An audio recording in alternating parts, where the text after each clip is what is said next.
I know that people in Europe, in the West, in the East, everywhere, they have the power to stop the genocide in Gaza. They have the power to stop the siege, the starvation in Gaza. Welcome back to The Tea with me, Myriam François, the show where we like our brew piping hot.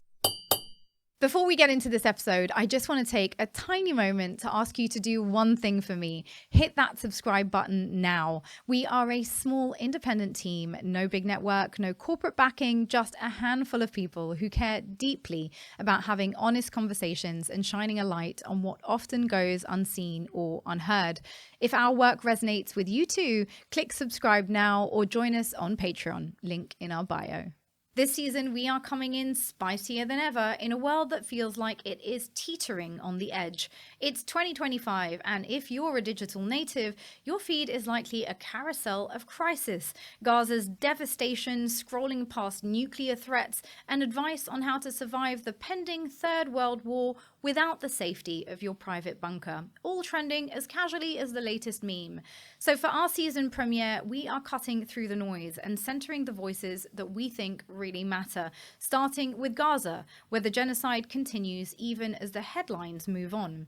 Today, we are joined by Palestinian writer and human rights activist Ahmed Alnaouq, whose new book, We Are Not Numbers, The Voices of Gaza's Youth, is already shaking up the digital conversation and reminding us that behind every statistic is a story, a family, a life.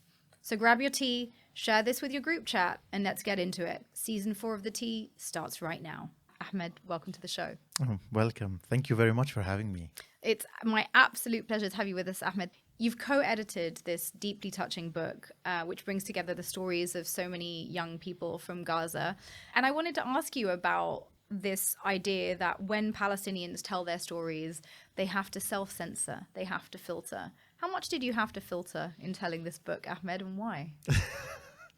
What a way to start the conversation, Myriam. Pam and I wrote the introduction. I wrote 3 stories in this book, and we also wrote the epilogue. And I'm very privileged to have done this work, because this is a work of more than 59 Palestinians, young people who have been writing their heart out to the world for the past 10 years. And these are their personal stories. So I'm very, very proud of this book. And I'm very proud to be the co-editor of this book. Well, when we talk about self-censoring, in this book, I believe that we encouraged our writers to write their stories unfiltered, completely unfiltered. Now, the problem with us Palestinians is that, as I said it before in another podcast, we Palestinians, we don't have the luxury of making a single mistake, because any single mistake you make, you're done, you're cancelled forever. And we don't have the luxury to write everything that comes in our mind, even in our moments of weakness. Unfortunately, we'll have to always be vigilant. And it's not just the threat of being cancelled, right? You dedicate... Of course, it's not about being cancelled. I don't care about being cancelled. But for people who are like us, a Palestinian who lives in the UK, they can hurt you in many, many other ways. Right. And if you are a Palestinian who live in Gaza, and if you were speaking up, you could be easily targeted and killed, like what happened with Dr. Rafaat Alareer. He was killed for some jokes that he made on Twitter.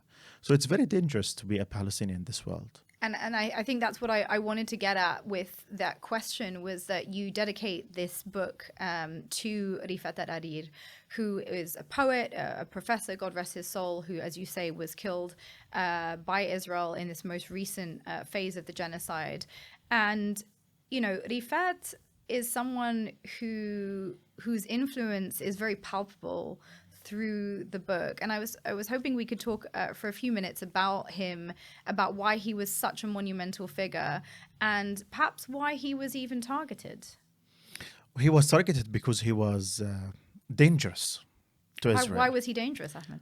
Because he's smart, he's a writer, he's peaceful in some way, and he can make a huge difference. And Israel is so scared of people who can influence the world. They're very scared of people who can write, who can tell stories, who can author books, who can train the younger generation of the Palestinians to become writers and authors.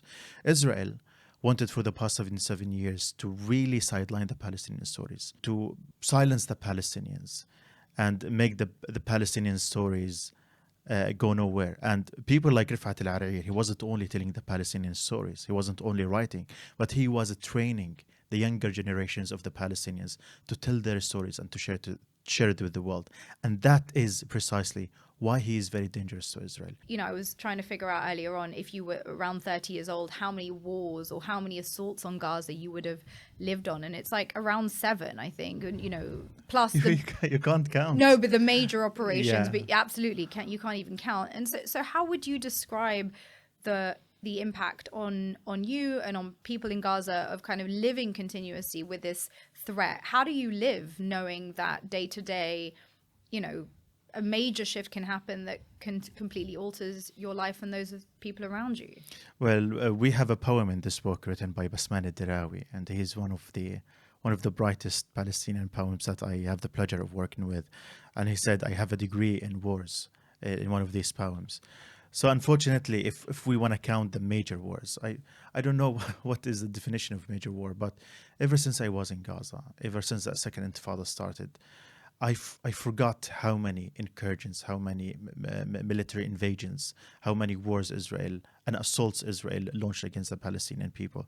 And and I remember one of the earliest stories that we wrote in We Are Not Number, one of our writers, and he said in one of the lines, I grew one war older. It's like now we calculate our time based on wars and incursions and military assaults in Gaza, not on in terms of years. And yes, this is something controversial. I said before, maybe these wars and this occupation and this siege and this blockade, it affected our life in many ways in a negative way. And it made us, we Palestinians, not normally human beings compared to other people who never experienced wars. And I'm not trying to make the Palestinians look bad, but What do you mean by that? the way we look to the world is different from the way normal people look at the world. We are different in many, many ways. And I remember when I first came to the UK, and it always puzzled me when I am like driving in a car and then I see normal people having picnic in a park and going out and enjoying their time and having a tan under the sun. And I was like, we always feel like, are they right? Are we right? What is normal life? We don't understand what life is about. One of my friends who's a child psychiatrist, he told me that people in Gaza, they just survive. They don't live. The concept of living in Gaza is different from the concept of living outside of Gaza, because our life in Gaza is all about like surviving this day or the following day. No one can really understand what living in Gaza is like, and especially now in the genocide. And that's why we started this project. That's why we started We Are Not Numbers, because we often read about Gaza as in numbers, as in statistics, as headlines, but no one really understands what is really going on in Gaza. And I need to tell you some examples. Yesterday I was calling my sister, and I still have 2 sisters who live in Gaza. And my sister told me, she was telling me what happens through her life. And she told me that recently one of her kids started to develop like some kind of skin disease because of the pollution, because of the lack of clean water. And then she took him to the hospital, and the hospital, they gave him an oral medication for this disease. And then when my sister was trying to give him this medication, she smelled the medication and it tasted sweet. So my sister told me that she tried to taste this medication. And when she tasted that medication, it turned out to be like sweet. So my sister told me that she and her 4 children took turns on this medication, tasting it and drinking it as if they're drinking some kind of a smoothie or good drink. And that is a medication that was meant to be for children. This is the way that people are now living in Gaza. They're risking their life there. Maybe this is not good for her health, but she urgently craved having a sweet drink. Another day, she told me that for a few months, they've been craving tea. We're in the tea here. They're craving and drinking tea. People in the outside, they know of Gaza. Some of them got exhausted of hearing stories of Gaza and hearing about Gaza in the news, but no one really can understand what living in Gaza is like.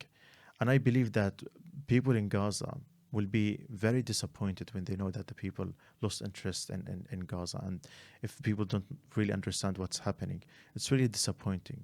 And that's why we try to encourage people to really um, read about Gaza and hear the stories from the Palestinians, because the pain that the Palestinians is going through is unimaginable. And believe it becomes more painful to the people in Gaza to know that all of the pain and the suffering that they're going through is unnoticed by the world or unfelt.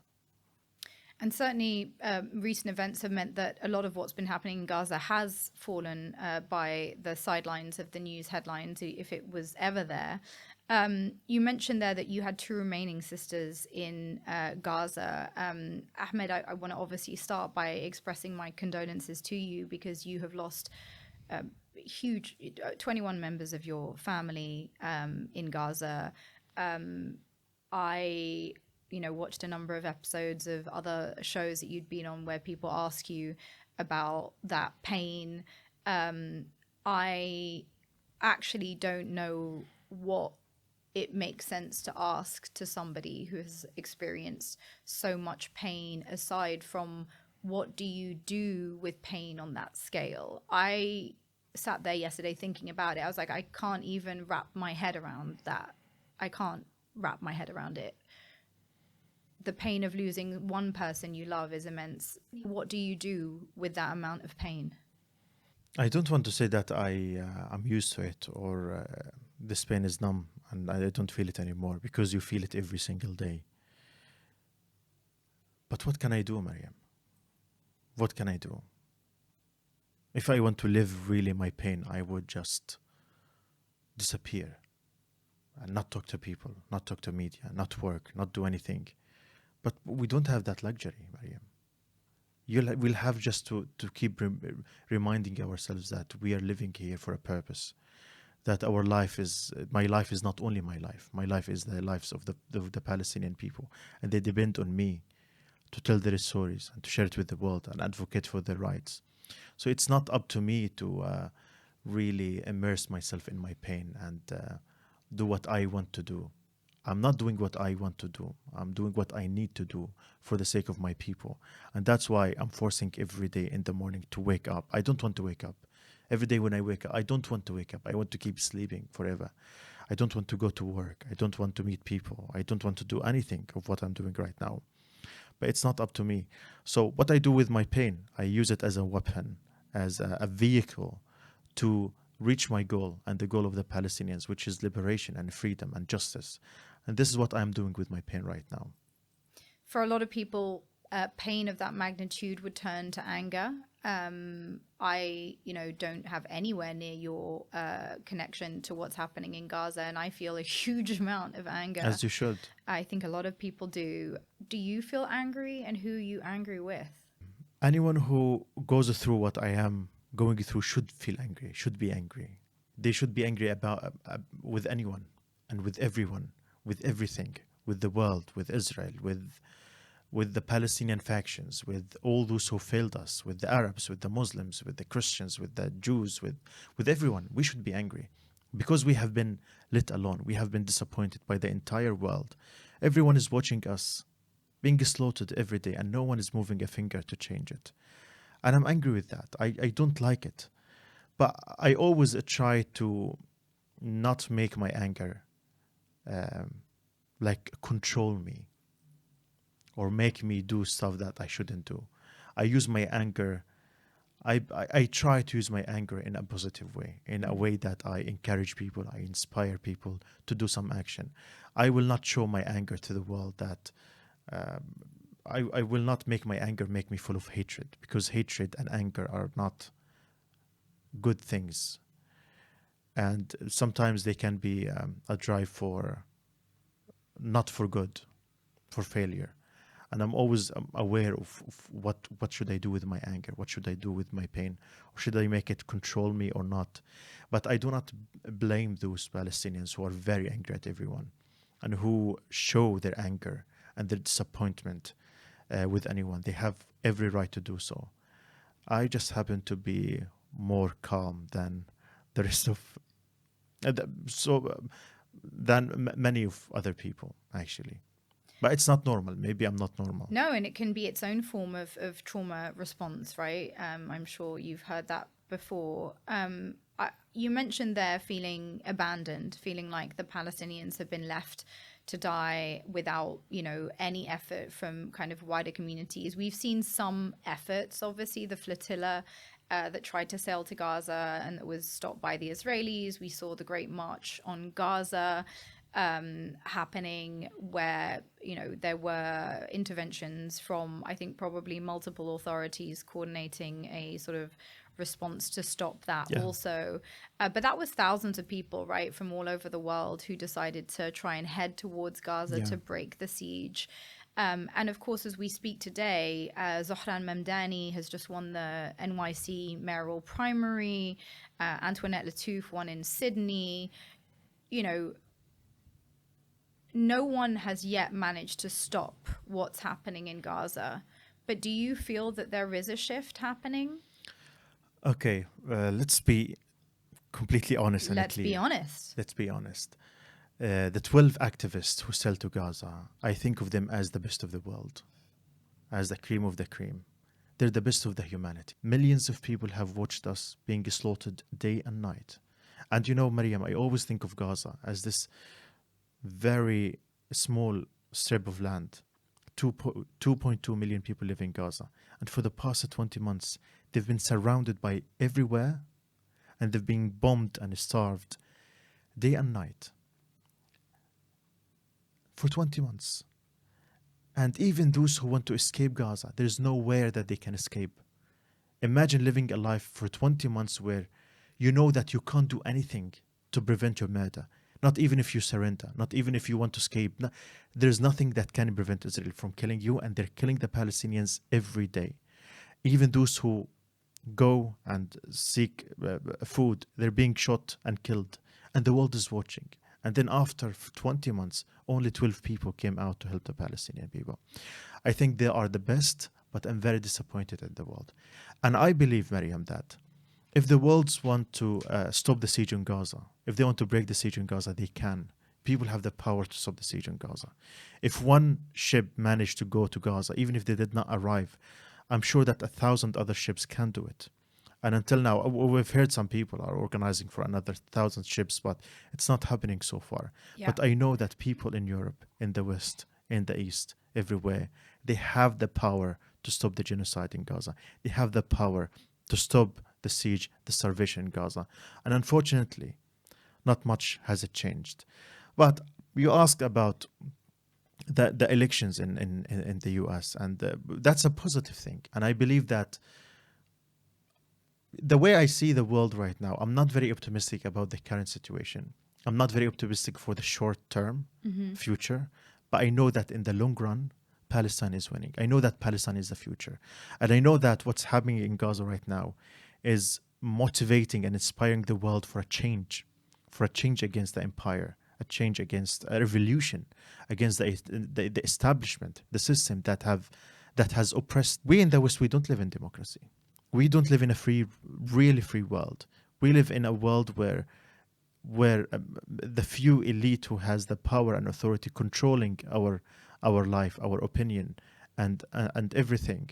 And we're just being fooled. We have been fooled for the past 70 years after World War II.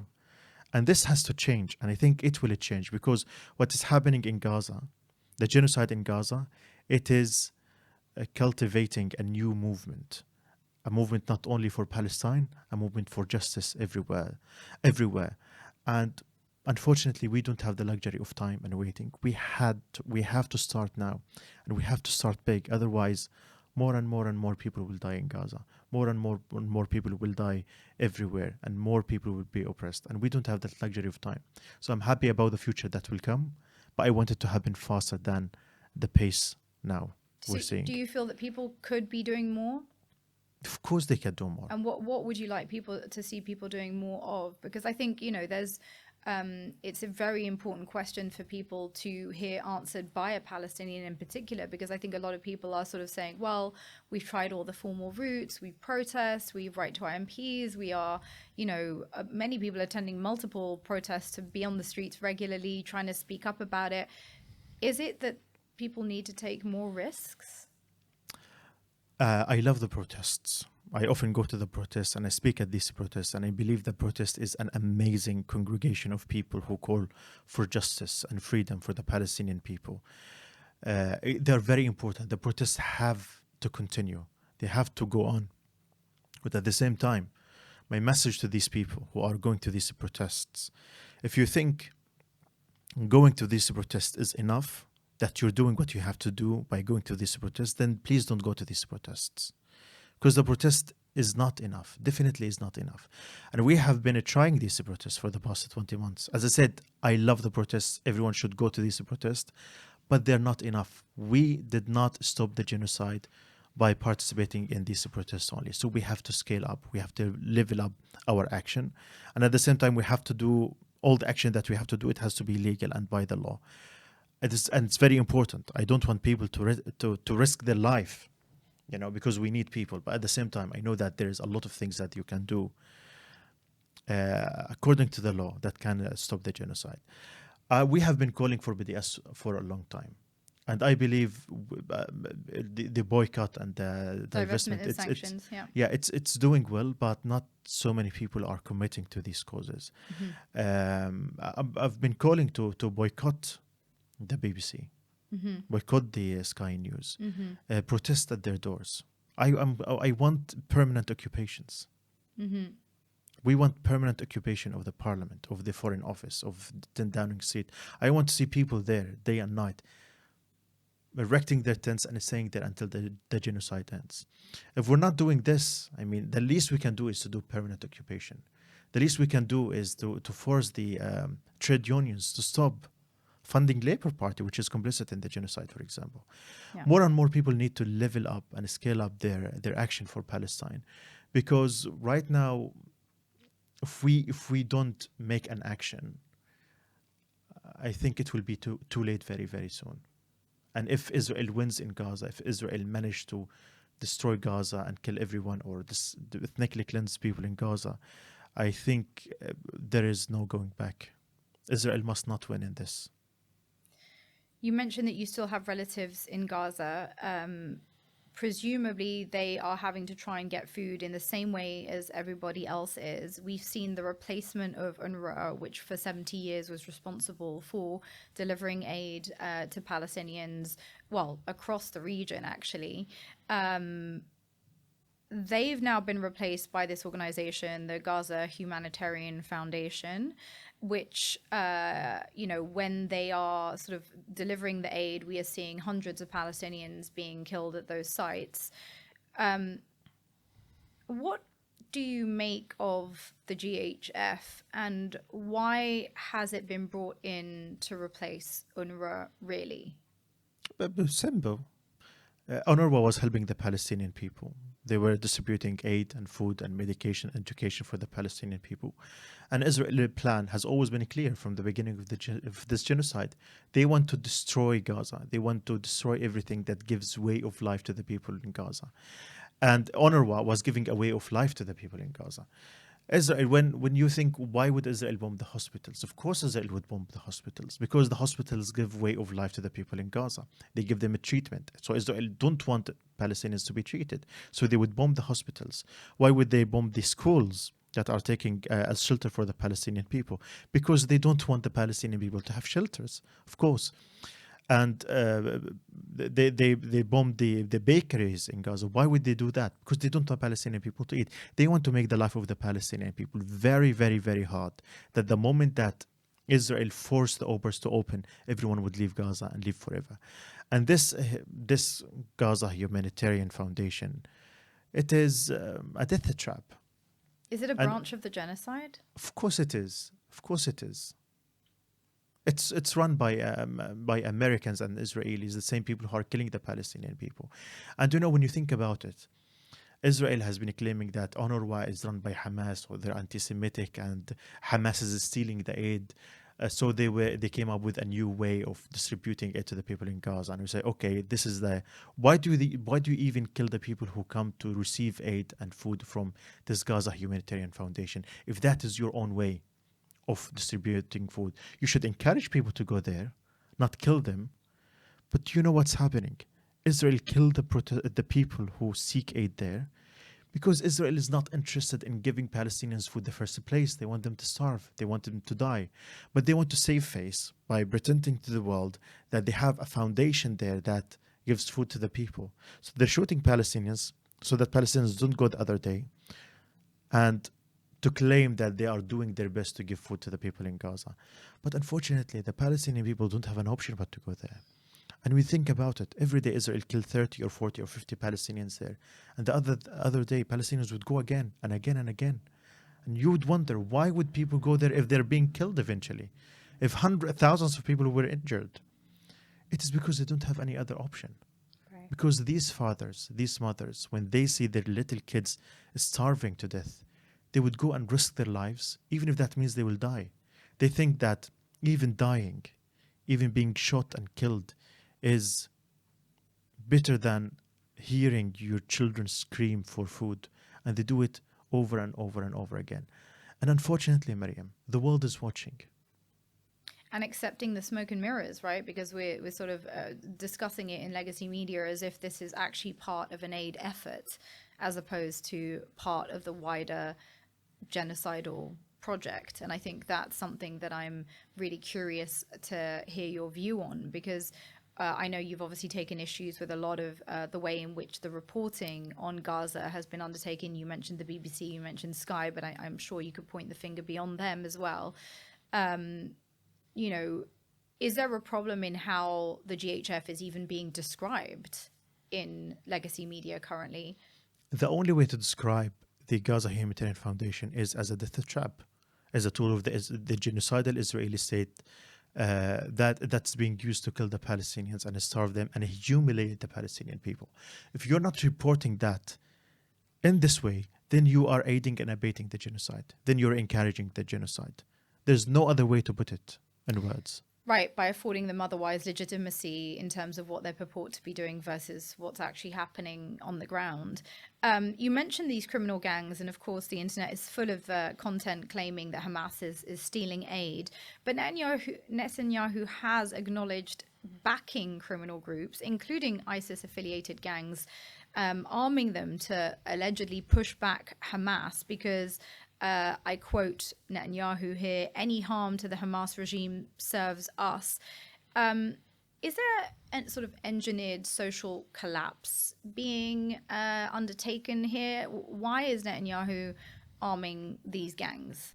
The Tea is a fully independent, non-partisan production. No corporate ties here, just a small, dedicated team working hard to bring you honest, impactful conversations. If you believe in our work, please subscribe to our YouTube channel. Just click on that subscribe button now and join us as a Patreon. You'll find the link in our bio.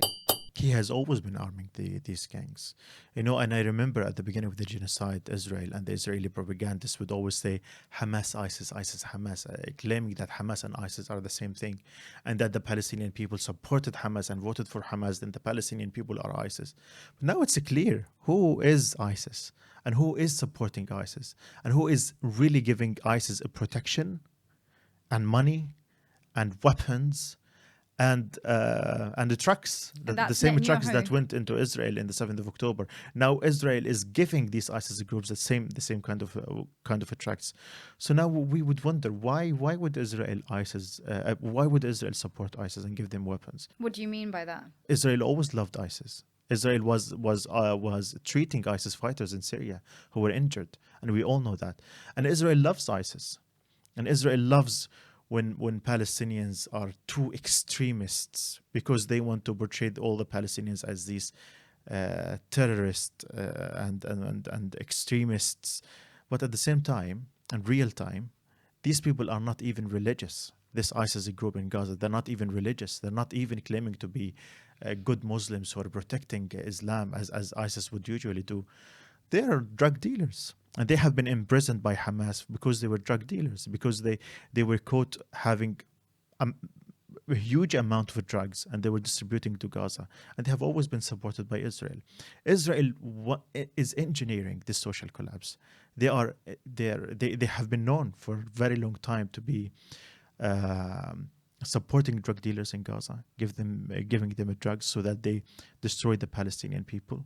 They have been supported with weapons to make like this Palestinian rift and clashes among the Palestinians.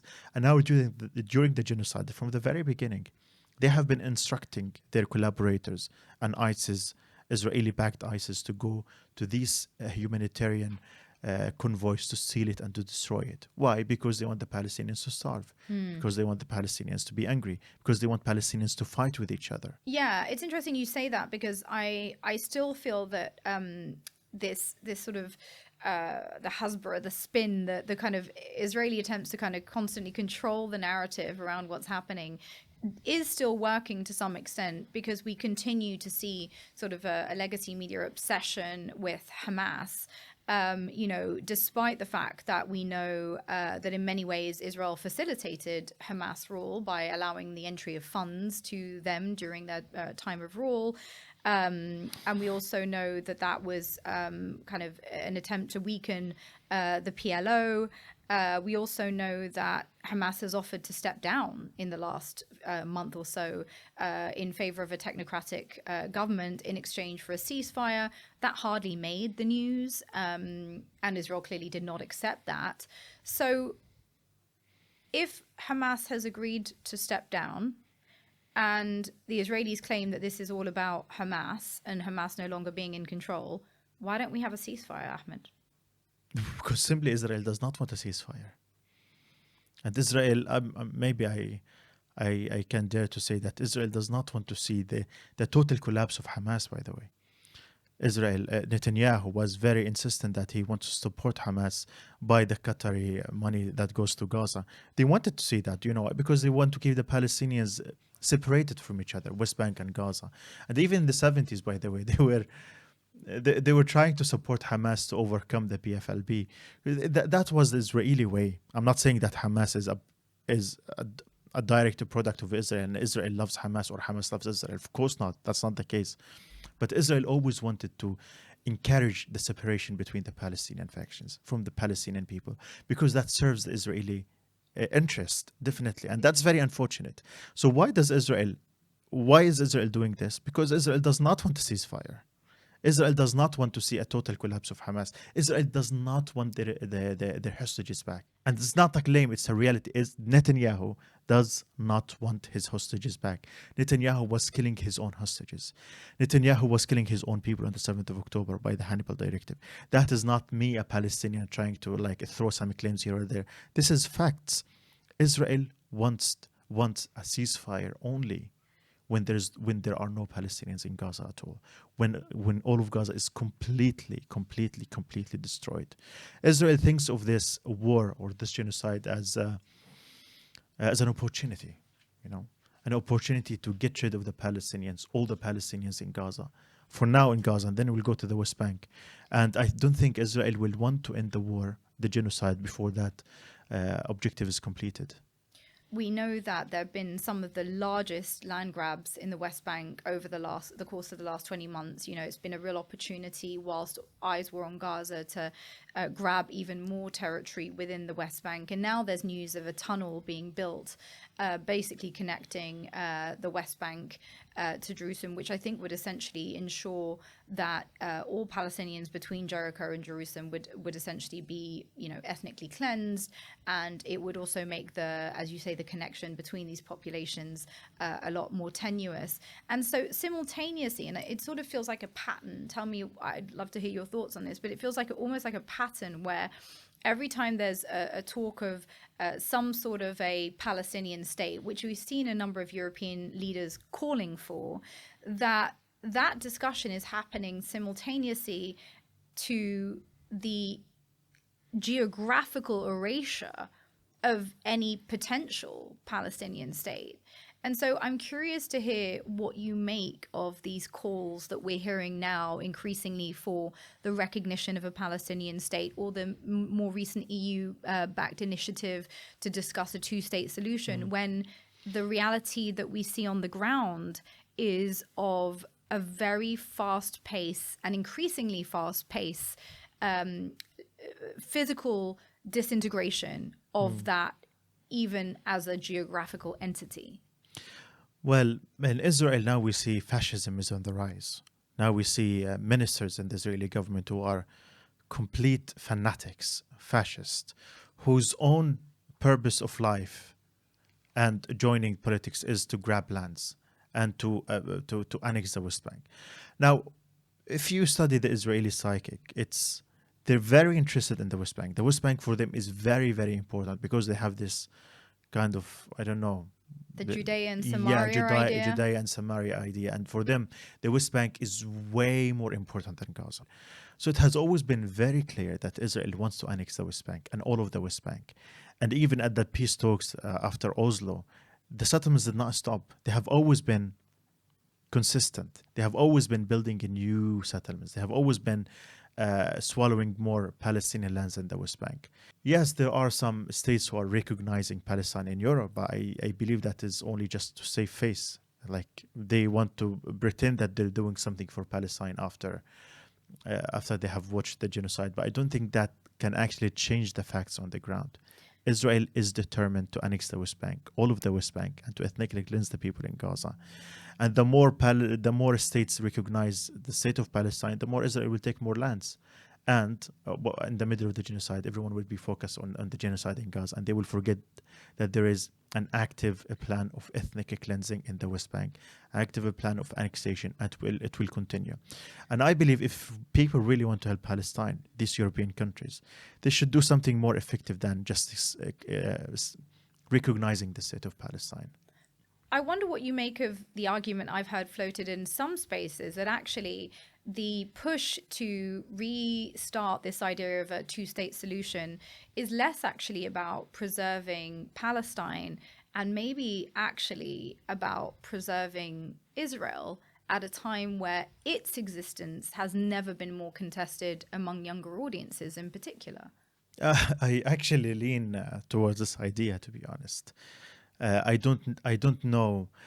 I don't want to really underestimate what people are trying to do for Palestine, or the steps by the states and what they do for Palestine. If the other states want to tell the Palestinian people that they stand with the Palestinian people, that they really oppose the genocide, then there are more effective ways to show their solidarity and their support for Palestine. Like, for example, enforce an arm embargo on Israel. How is it that you recognize the state of Palestine and you still complicit in supporting arms to Israel? How is it that you see a country that is committing a genocide against their own people and you still have their ambassadors in your country? Mm-hmm. You still have normal relations with Israel. How is it that you still do trades with Israel? That all doesn't make sense. I'm not very occupied with the idea of one-state solution or two-state solution. I just want a solution that would protect the Palestinian people. But we all know that the two-state solution is really dead. And if people want to really enforce a two-state solution, it should be in more meaningful way than just a state, just recognizing a Palestinian state that does not have any borders, does not have any sovereignty, that does not have any freedom. And it lives under the boots of the Israeli occupation. We need more than symbolic gestures, I'm hearing at this point. Exactly. More than symbolic gestures. In your book, Ahmed, you talk about your older brother. There's a really moving story. It's actually the first story in the book that's about your older brother, Ayman, God rest his soul. He was killed as a resistance fighter by an Israeli airstrike in the 2014 assault on Gaza. And you've said in past interviews very clearly that you would never have made the same choices as Ayman. So I want to ask you, what does resistance mean to you personally? Well, resistance is a very broad concept. When we say resistance, we don't necessarily mean the armed resistance in which people go and attack Israeli soldiers, or violent resistance. Resistance comes in many shapes, many forms. One of them is writing. Writing is, I think, one of the most important forms of resistance. Journalism is one of the most important forms of resistance.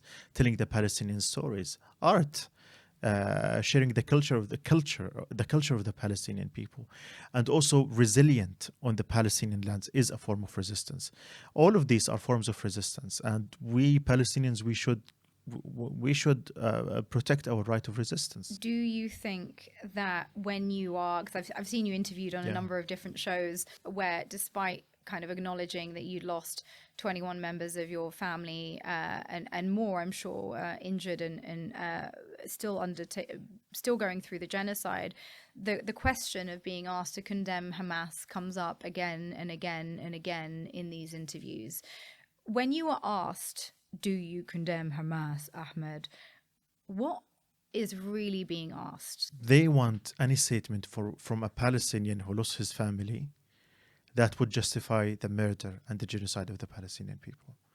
And by the way, I don't have a problem with condemning Hamas or Hamas acts. It's not that I'm good friends with Hamas. I don't have a problem with that. But when I'm asked in a hostile environment to condemn Hamas, this is like, okay, this is a Palestinian person who's giving Israel the justification to kill the people in Gaza and to do the genocide in Gaza. If I were ever asked to condemn Hamas or talk about what I think of Hamas, I don't have a problem with that. But if I am in a neutral environment or if I am in a friendly environment. But unfortunately now, we Palestinians, we view the mainstream media or these journalists as people who are serving in the Israeli army in a way or another. And I do not want to support the Israeli army in any way possible. I do not want to help the genocide against my people. And that's why I always refuse to answer this question. In the West, there's a focus on nonviolent resistance as being a sort of morally superior way to gain your freedom. And I'm sure that's got nothing to do with the fact that most of the time the movements in question are fighting against Western forces or Western forms of occupation or colonization. Sure, it's not to do with that at all. But you've talked about storytelling as a really important form of resistance. How effective has non-violent resistance proven for Palestinians? You know, Myriam, in many times when I was watching movies, historic movies, they would always tell you that those who were resisting oppression and occupation and colonization throughout history, throughout time, were the good people. Even when you use the armed resistance against the oppression, you would always be described as a good person, as someone who is a freedom fighter. Freedom fighters were there everywhere, all through time, all through history. The Italians resisted the occupation at some time. And this song, Bella Ciao, it was about commending the people who are freedom fighting. And in Algeria, in South Africa, in everywhere. Even in my country, in France, we celebrate the resistance fighters. Of course, it has always been, normal people would always view that those who are resisting the occupation, those who are resisting oppression, those who are fighting back against genocide and colonization and settler colonial regimes, throughout history, throughout time, they have always been described as freedom fighters. But when it comes to Palestine, everyone is so scared to talk about resistance, as if you resist the occupation that is Israel, then you are a terrorist. And that is really wrong. I mean, let me say it in a more clear way. If you are someone who calls yourself a pro-Palestine, and you think that the Palestinian people do not deserve to have the right of armed resistance, then we do not need your solidarity and support. Go away. We don't need you. We, the Palestinian people, we are a people. We are humans. And we deserve every right as everyone else. And we are a people who abide by the laws, by the international law. And the international law says people who live under occupation, and Palestine is known to be a country that lives under occupation. It's internationally recognized as being under occupation. Yeah, we are called the occupied Palestinian territories here in the UK and the US, everywhere. And if you think that and according to the international law, we have the right to resist the occupation by all means possible. I am someone who believes in I believe that the Palestinian people have the right to resist the occupation with arms. But I don't believe that this way is very helpful to the Palestinian people. Well, to be honest. this is the big debate, right? Which This is the big particularly debate. about the effectiveness given the impact on your relatives, your friends, people that you've left behind in Gaza today who are living through the consequences, right, of the choices of armed resistance. But I want to put this quote, if I may, Yes. to you from the Palestinian writer and activist Mohammed Alnaouq, who's Yes. recently written a book around this notion of perfect victims. He says, if I stood and read a poem before the Qalandia military barrier, it wouldn't crumble and catch fire. That's a checkpoint for people, obviously, who are not aware of Qalandia. Then he asked, what is the role of literature? Who does it serve here in the English-speaking world, in fancy hotel lobbies and Ivy League auditoriums, planets away from the makeshift rifles of the refugee camps? It's hard to say. It's hard to imagine what a poem can do in the barrel of a gun. That's very powerful. Yeah, I'm someone who's always, like you, believed in the power of storytelling. And I have to say that the last 20 months have challenged my personal beliefs around this area. I still believe in the power of stories. It's part of why I do what I do. But I'm definitely shaken in a profound way about the extent to which, people like yourself and people even, in Gaza would be asked to use methods that are often inaudible to Western audiences. What would you say in response to Mohammed Alnaouq's Well, I think Muhammad al-Kurd is a giant. He's amazing, and he's the best writer I know.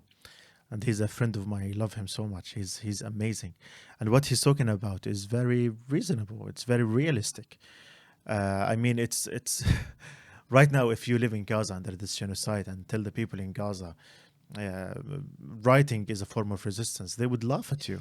They will tell you, what are you talking about? Do you think if I read a poem to the Israeli F-16, it will stop bombing me? Of course not.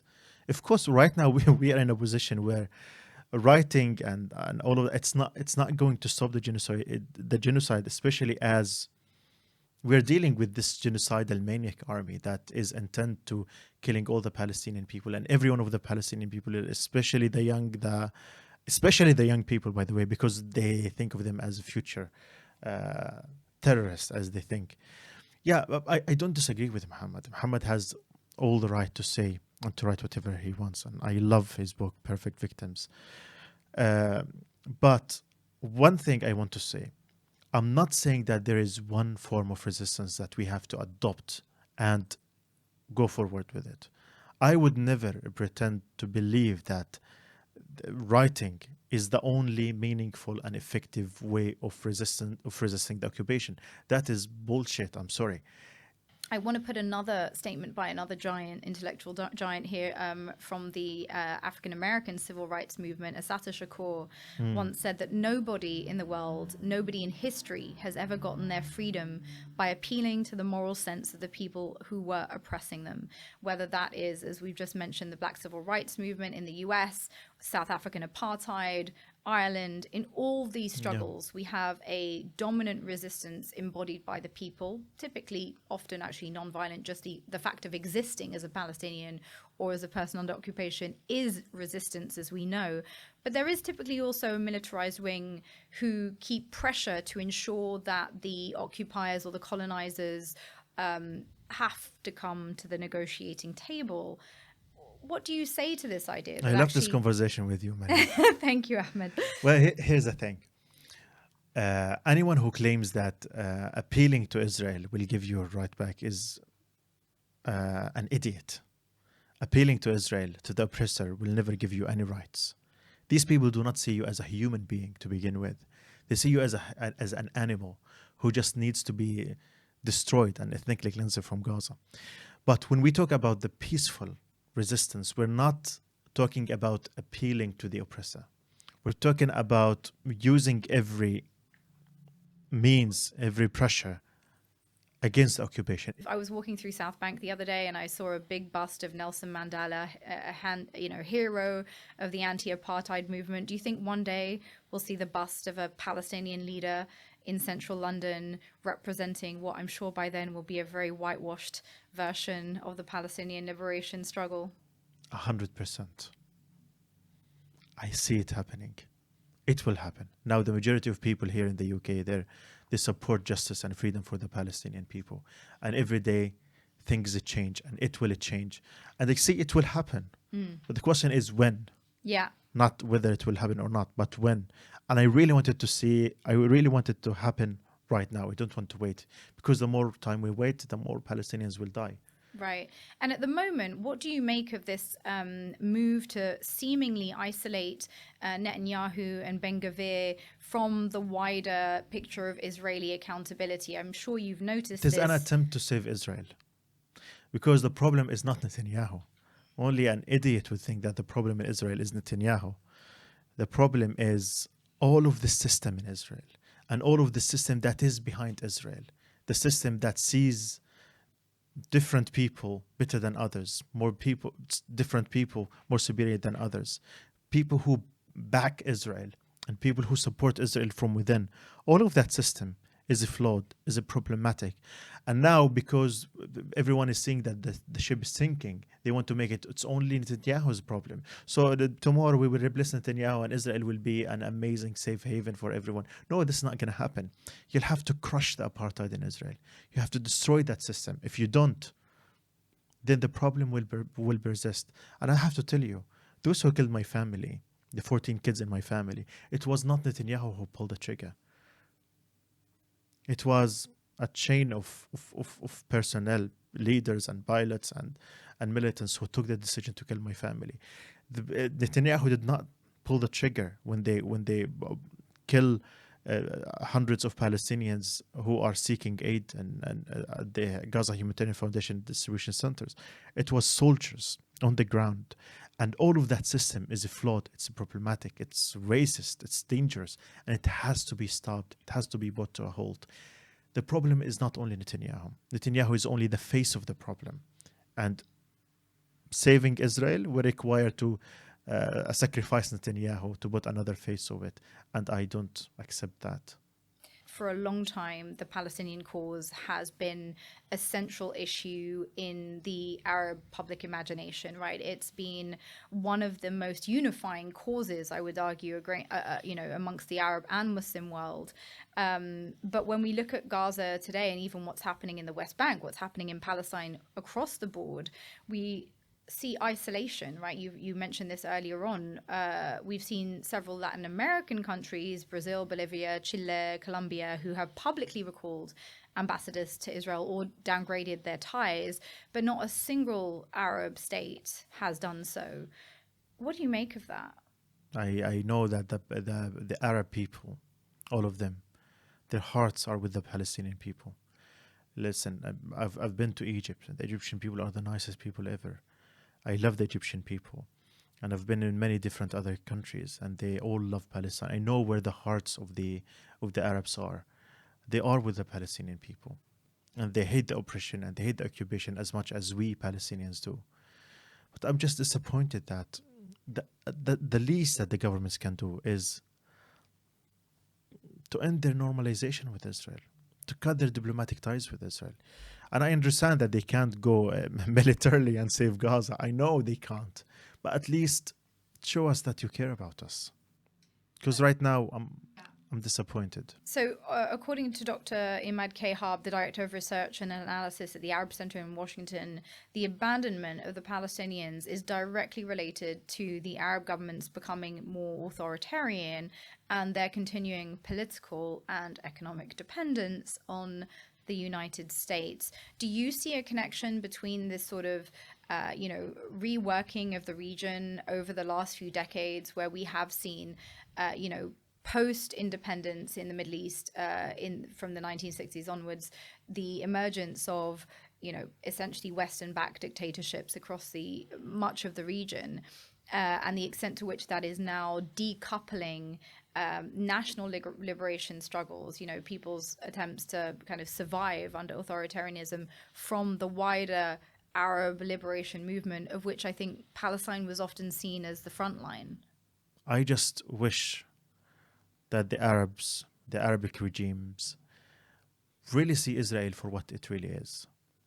And it's not just a matter about Palestine or the Palestinian liberation. It is about them as well.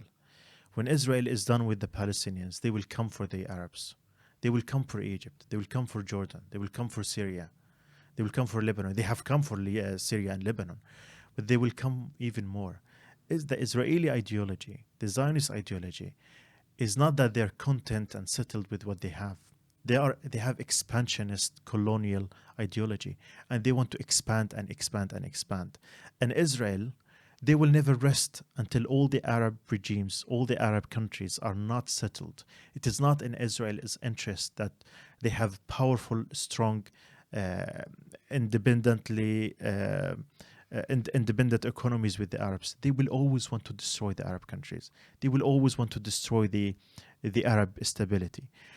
And after they're done with Gaza, they will come to everyone. So I really encourage them to wake up, because they're not helping their people.